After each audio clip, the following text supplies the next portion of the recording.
អូនបើកបេះដូងតទួលបងបានទេមនុស្សអូនធ្លាប់ស្នេហ៍ត្រឡប់មកវិញហើយបងសូមសន្យាថាមិនខ្មាត់អូនទៀតឡើយ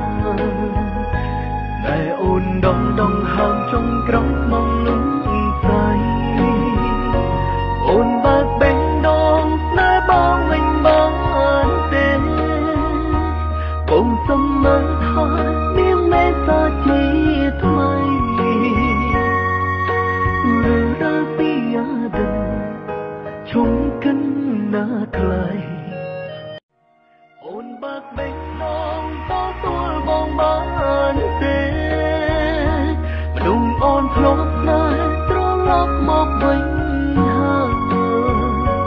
បងសូមសន្យាថាមិនខ្មាត់អូនទៀតឡើយតែអូនដងហើមចុងក្រោយមកលំ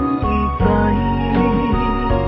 អូនបើកបេះដូងស្នេហ៍បងវិញបានទេបងសុំមើលថាមានមេត្តាជាថ្មីឬដល់ពីអាទិត្យជុំកិនណាខ្លី